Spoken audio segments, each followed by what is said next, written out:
compound that makes it nearly impossible to burn fat and lose weight.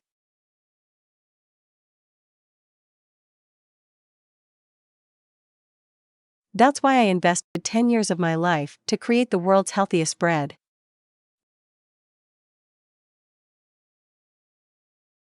Today, I reveal the secret so you can enjoy delicious real bread without worrying about your health, your blood sugar, or your waistline.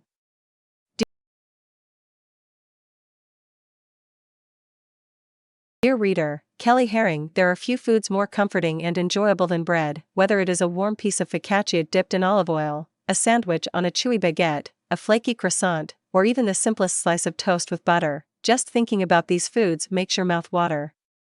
And the blissful intoxication you experience when you eat bread is real.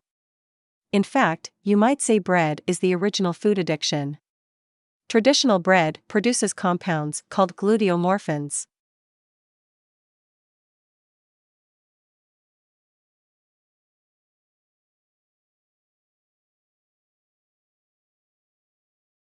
These compounds engage opioid receptors in your brain, the same receptors triggered by drugs like morphine and heroin. Very similar compounds, called casomorphins, are found in cheese. That would certainly explain the euphoric rush of pleasure you feel when biting into a crusty slice of pizza with bubbly, melted cheese. Pizza is doubly addictive with 2 morphine-like compounds in every crusty, chewy slice. And just to make sure you keep coming back for more, the blood sugar spike you get from high-carb bread elevates dopamine, the craving neurochemical from which the word dope originates. So it is no stretch of logic to say that bread is a drug that causes a repetitive cycle of cravings for more bread. Women eating bread are love affair with comforting and addictive. Bread is as old as recorded history. The Bible practically commands followers to eat it. Give us this day our daily bread. It was so revered in ancient Greece, the rest of the meal was called opson, meaning condiment or bread's accompaniment. However, that fuzzy glow you feel when you bite into a slice of warm bread is short-lived. And, unfortunately, those few moments of toasty buttered bliss carry a heavy price. Well-known cardiologist, Dr. William Davis, calls wheat the perfect chronic poison. And for a poison, we sure eat lots of it. The average American consumes 55 pounds of wheat flour every year, making refined flour the #1 source of calories in the American diet. Functional nutrition expert Chris Kresser describes this as a public health catastrophe. And it's one you have likely experienced firsthand. Eating traditional bread can elicit a range of symptoms. It might make you feel sluggish and foggy-headed, or cause you to gain unsightly fat on your belly, butt, and thighs, while packing deadly visceral fat around your internal organs. And part of the reason is because of the little-known compound that makes the glycemic index of wheat among the highest of all foods. You know how important it is to keep your blood sugar stable. Rapid blood sugar and insulin spikes promote a cascade of inflammation and oxidation. Triggering these forces over and over again dramatically increases your risk for cancer, Alzheimer's, heart disease, fatty liver, diabetes, macular degeneration, physical aging, wrinkles, and more. And did you know that wheat, including so-called healthy whole wheat, spikes your blood sugar more than almost any other food, even when the same number of carbs is consumed? That's because 75% of the carbohydrates in wheat are in the form amylopectin A. This compound is unique because of how rapidly it is transformed to glucose. According to research published in the American Journal of Clinical Nutrition, eating just 2 slices of whole wheat bread spikes your blood sugar more than drinking a can of soda, eating a candy bar, or helping yourself to 6 teaspoons of table sugar. Glycemic index of common foods. And if the threat of diabetes, heart disease, and metabolic syndrome is not enough, the damage traditional bread can do to your gut should make you think long and hard before you butter your next biscuit. Unfortunately, however, there is a big misconception about bread and your gut. And it has cost millions of people their health and enjoyment in life. Don't be fooled by this common and deadly myth about bread. What you don't notice can hurt you. You're probably familiar with celiac disease. It is the most serious and often life-threatening sensitivity to grains that contain gluten. Many who suffer this condition cannot consume even the slightest speck of wheat without severe digestive pain and other embarrassing symptoms.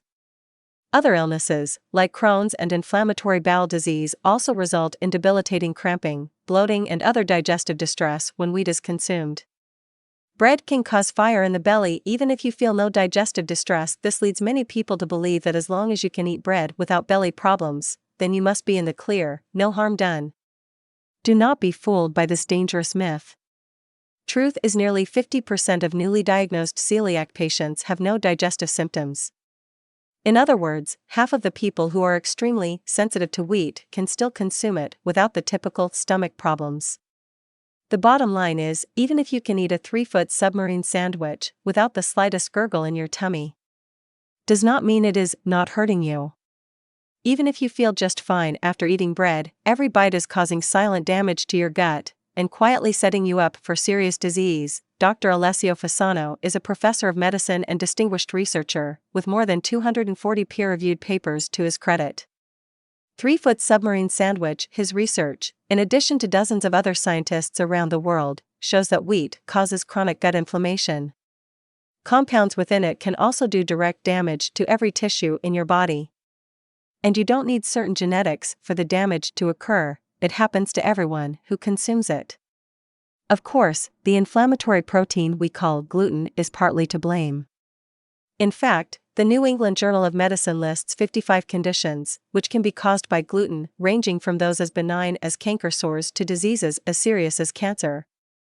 But gluten is only a fraction of the story, because traditional bread also contains the greatest risk in the American diet. A study published in Plant Physiology shows that modern wheat is capable of producing at least 23,788 unique proteins, and any one of these can trigger an inflammatory response. This is why some people react severely to wheat, but have no reaction to gluten, even in high doses. The most dangerous proteins in wheat are known as lectins, the primary compounds plants use to protect themselves from insects, bacteria, and you. Lectins are actually designed to poison you.